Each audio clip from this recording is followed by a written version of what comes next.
All right, I said I would get to it, and I am to it now, so I'm going to do this review. Yes, welcome to my night two review of Wrestle Kingdom 16. This is night two. Well, we still got one more night to go with Wrestle Kingdom and whatnot, so we're not even out of the woods yet of this show.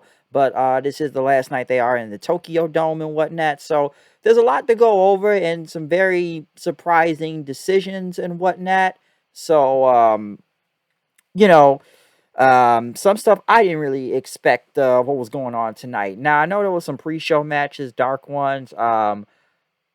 I had watched a little of this. Some would say this was kind of like the New Japan, New Year's Dash show they would usually put on with these tag matches because it looked like it was either people that didn't make the card just in general or at the last second or people that lost their matches yesterday and just kind of ended up on this show. So it's not much to say anything about the pre-show because it was like what Bullet Club, Bad Luck Fale, Geto and Jado versus Togi Makabe, um, Hamna and Yuji Nagata. Like I said, it was a pre-show match. Hamna and all them won, so I don't really got much to say about that. Hamna get the Kokeshi, so there you go. Hiroshi Tenzan, Satoshi Kojima, and Tenkozy there, and Master Wato versus Suzuki Gun, El Desperado, Yoshinobu Kanemaru, and Taka Michinoku. Once again, this is, like I said, these are all pre-show matches, so I'm surprised they even put this many on the pre-show, okay? Honestly, I kind of missed the first hour of this whole show. Well, I woke up when the main show was on, but it's only I can really take away from this was that, what Master Wato made El Desperado tap out, so I guess it's going to probably lead to him getting a junior heavyweight title shot. And the last pre-show match was Suzuki Gun once again, Dangerous Tekker, Zack Sabre Jr. and Taichi, and Doki versus Lij, Shingo, Hiromu, and Bushi. Basically, of course, Doki was going to take the pin here.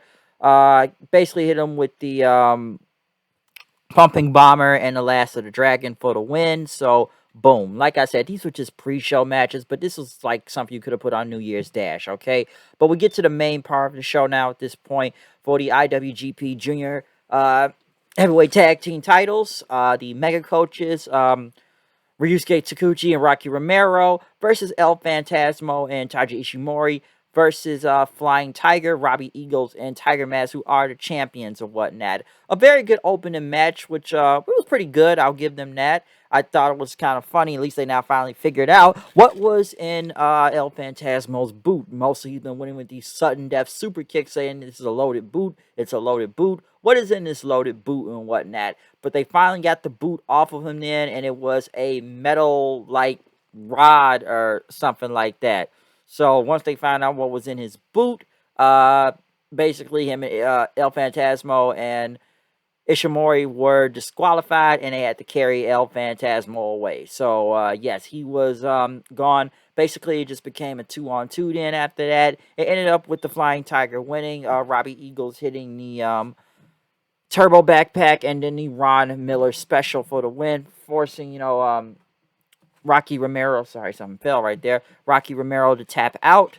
So, yeah, the champion still retained right here. We'll see what happens next in all of this, but a good opener to kick off the entire show, though. Next was the special Stardom match. Now, listen, I don't know a lot about Stardom. I know Stardom does work with New Japan, and they actually made it to the main card this time. Of the Tokyo Dome for New Japan. So I don't like I said, I don't really know who these people are. I don't know a lot about Stardom. I know what Stardom is, but I can't sit and tell you that I watched Stardom like that. Excuse me, I watched Stardom like that. So because it was like what Tam Nakano and Saya Kamitani versus Mayu Iwatani. I do know who that is, and Starlight Kid. Listen, it was a good match. I didn't really know much about it, but it was a pretty good match, and you know, I think Starlight and them got the win, so I think I'm right about this, if I'm not mistaken. So or was it no, it was Tam Kano and Kanamachi that got the win. So it was a good match. That's all I can really say. I don't really know much about Stardom that much, but it was a pretty good match, and they got some shine on the Tokyo Dome. So good for them. Next was the KOPW like trophy thing. Sema, Chase Owens, Minoru Suzuki, and Toru Yano. Listen, I don't really know much of this KLPW. I know it's some weird stipulation matches half the time. I can't say I really cared for this match that much. Honestly, I'm just kind of glad Suzuki won just because and Suzuki was on the card. Basically, like I said, he hit his rear naked choke, got style power driver, and won this KOPW trophy, comedy, whatever this thing is. And then Suzuki got handcuffed by Yano when Suzuki kept beating him up. So I can't say I really care much about this Fatal 4-Way or wherever this was going with this KOPW thing. But I'm like, you know what? Suzuki won. I don't really kind of give a shit, but Suzuki won. That's all I really cared about. Um, Never open weight 6-man tag titles on the line. Hiroki Goto, Yoshihashi, the new tag team champions, and Yo versus the House of Torture, Bullet Club, Evil, who just won the Never Openweight title, Yujo Takahashi, and Sho. Once again, this was another one of those matches where it was kind of like whatever in a way in this 6-man thing. And of course, it had to be with the House of Torture, cheating to win and stuff, ref distraction, Evil hits the low blow, and, Sho ends up in his finisher for the win. Okay, so not much to say about this. Obviously, this feud will continue with these teams, or just Show and Yo in general. But Evo, he has to be a double champion right now for whatever reason. So it's not much I can say about the Never Openweight 6-man belts, but it is what it is in a way. So the feud continues. Next, the Pro Wrestling Noah invade the Tokyo Dome. Great Muda or Kenji Muda. I don't really know a lot of people from Pro Wrestling Noah other than Muda and Marufuji. Basically the entire Pro Wrestling Noah roster came to the ring. Basically say they were ready for this Saturday for night 3 of Wrestle Kingdom when they at the Yokohama um, arena and whatnot. And basically they said they were looking for a fight and that New Japan wasn't it, and that they're going to win this Saturday. Basically, LIJ came out, which was just Shingo, Hiromu, and Bushi. I'm kind of sitting there like, wait a minute, it's 3 of y'all and like 40 of these guys in the ring, okay? Because then like, oh, look at Shingo, you want to fight? Oh, yeah, you lost the title last night and stuff, but Noah wanted to fight. I'm thinking Shingo and them about to go in there. I'm like, dude, like, where's the rest of the New Japan roster to come help y'all out? Like, it's like 40 of these guys in the ring, and all they just sent was like 3 LIJ members. I know Naito and Sonata weren't coming out because they had matches later on the night.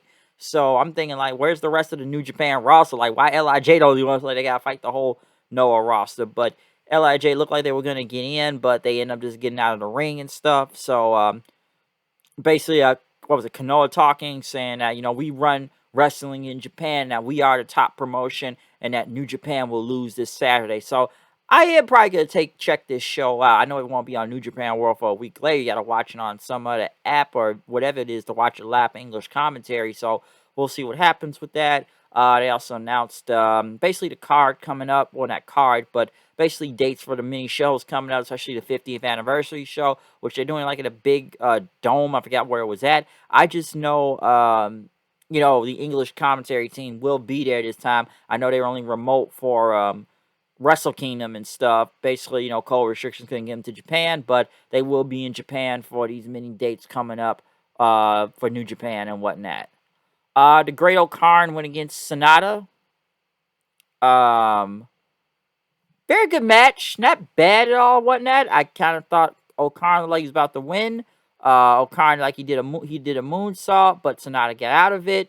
And, yeah, and whatnot. He went for his eliminator thing and stuff, but Sonata basically hit the big clutch, roll up for the win and stuff. So the match was okay. I thought Great O'Karn probably would have won. And listen, I'm gonna get a lot to these United Empire things coming up because I'm very shocked what happened throughout the night, almost, especially in the end. Because right after Great O'Karn won, we had Tetsuya Naito versus Jeff Cobb. Not a good year for Naito with his win streak and whatnot. And this match was good. Basically focusing on Jeff Cobb's knee because Jeff Cobb has been mostly been on a very big streak lately, and Naito had focused on a knee, battling Jeff Cobb's strength out there. Cobb was taking down Naito several times. He tried to go for the Tour of the Islands, but Naito got out the way. He hit the Valentia on him. He ended up hitting Destino. and won the match. So, really great match, I would say, from here. But once again, that 0-2 for the United Empire guys. Only won the tag match last night on the night before, but I didn't expect that to happen. Now, one of the most dangerous matches throughout the entire night, and I feel like I'm telling you right now, a lot of people walked out here hurt, if you ask me, throughout this show, was um, Kenta and Hiroshi Tanahashi for the IWGP US title in a no disqualification and whatnot.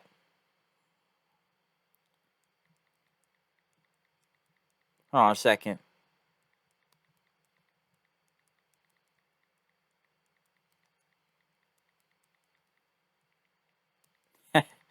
Boy.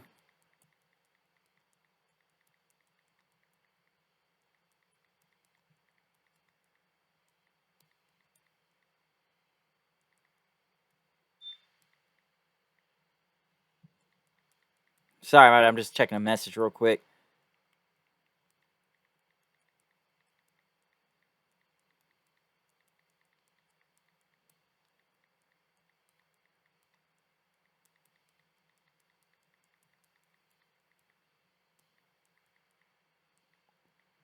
Yeah, so I had to check that message right there. It was important. But like I said, the U.S. title on the line. This was brutal. Okay, this was very brutal. We had ladders.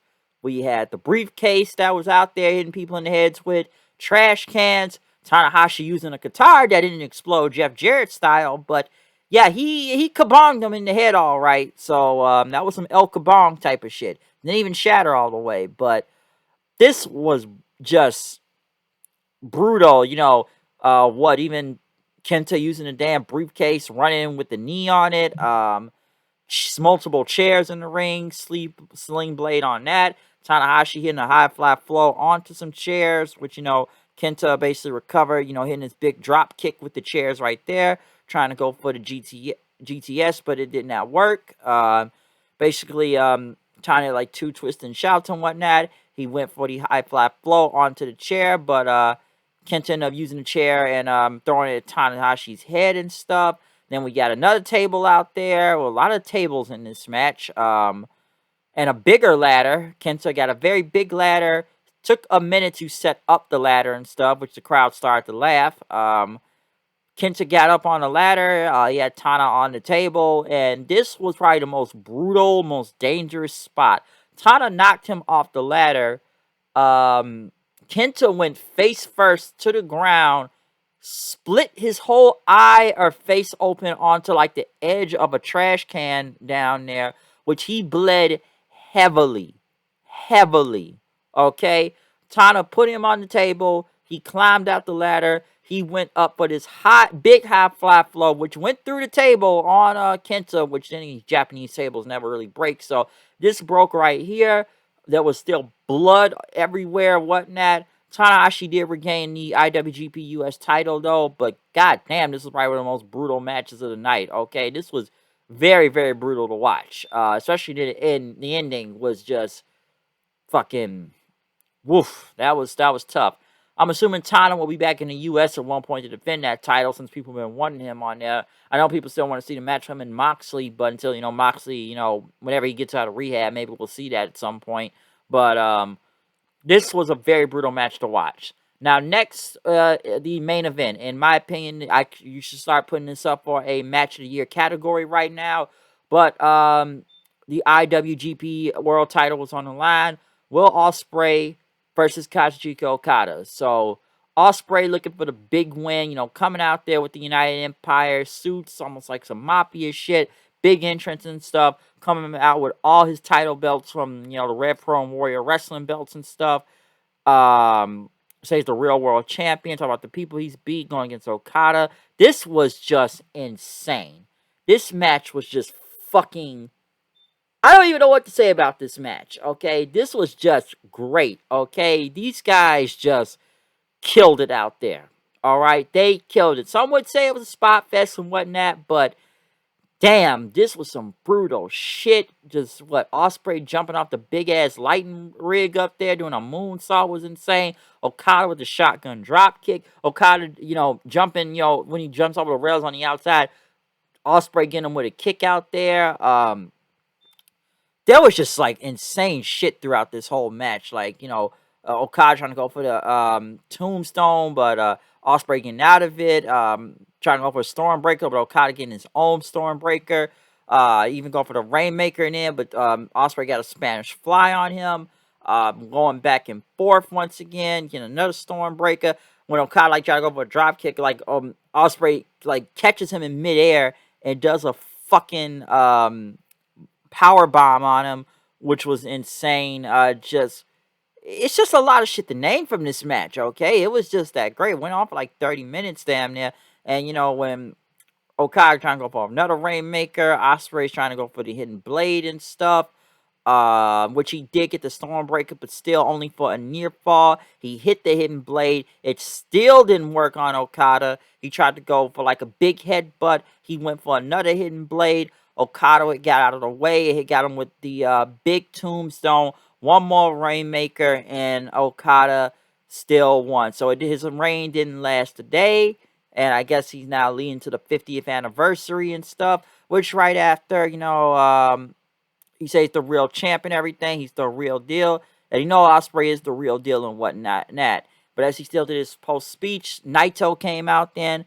Yes, it's been, we haven't done one-on-one in 2 years. And, with the whole double gold dash thing that went on at the time, Naito wants another shot at the title. And I guess there's no new beginning tours right now. So, maybe they do the match at the anniversary show? Possibly. So, yeah. Honestly, I think Will Ospreay should have won this match. I really believed he was going to win this match. I really, really did. And I think it's kind of sucks that the United Empire guys all lost again like they did last year at Wrestle Kingdom. Because even I thought, like, okay, Okada beat Ospreay last year. And whatnot. I thought this was going to be Ospreay's night. I really believe he was about to become the world champion here right now, okay? Because I'm like, they can't have all these United Empire guys lose. You just had 2 of them lose, but they had all 3 lose. So I don't know. Okada's going to be holding that belt for a while. And with it being the 15th anniversary of New Japan Pro Wrestling, they probably wanted him leading the forefront into that. And maybe with Naito next. Listen, hey, I like Naito as the next person. Come on, I'm wearing a fucking LIJ hat right now. But do I believe he's going to win the title whenever it comes at the anniversary show? Hey, I would like that, but I don't think that's going to happen. But I really believe this was Ospreay's night right here. I was kind of surprised by that. But this was just a fucking fantastic match, though. You got to put that up with the match of the year category right now, okay? Like, literally right now. So, I would really put it in that category while everyone's talking about it and stuff. But this was an insane fucking match. Listen, if you don't go watch anything else from Wrestle Kingdom, watch this damn match. Just watch it, okay? You'll be fucking amazed. So, because Ospreay and Okada, they killed that shit out there. But I really believe Ospreay should have won the belt right here. I really believe was his night. I don't know if he will be in the next few months or whenever it'll be and whatnot, or if he'll win at some point, but I believe he should have won. He should have won the title right here. I really believe that. Overall, I enjoyed night 2. I just think like the last match was obviously the match of the night and whatnot. So that's really a no-brainer when you think about it. The U.S. title match was very brutal to watch. I think that was a brawl out there. Everything else on the show, I thought the opener was okay. The starter match was pretty good. I didn't really care much about the Never Openweight 6-man belts. Naito and Cobb was good. It's not an O'Karn. They weren't bad either, but I felt like the wrong people kind of won right there. The Fatal 4-Way KOPW thing, that's honestly whatever to me at this point. So I was just kind of glad Suzuki won just for the fuck of it. The Noah New Japan thing, I'm going to see what happens with Saturday with this. I am looking forward to it. So we'll see what happens with that, okay? But yeah, other than that, this is the Wrestle Kingdom. Like I said, only night 2. We're not done yet. We still got night 3 coming up. So I'm about to think we're done. We're only done the Tokyo Dome, okay? But overall, I enjoyed the show. Like I said, main event was obviously the match of the night, okay? So other than that, man, gotta say, what can I really say? Comment, subscribe, follow me on Twitter at HoodieNight890. I'm out of here. I'll see you guys then. Peace out.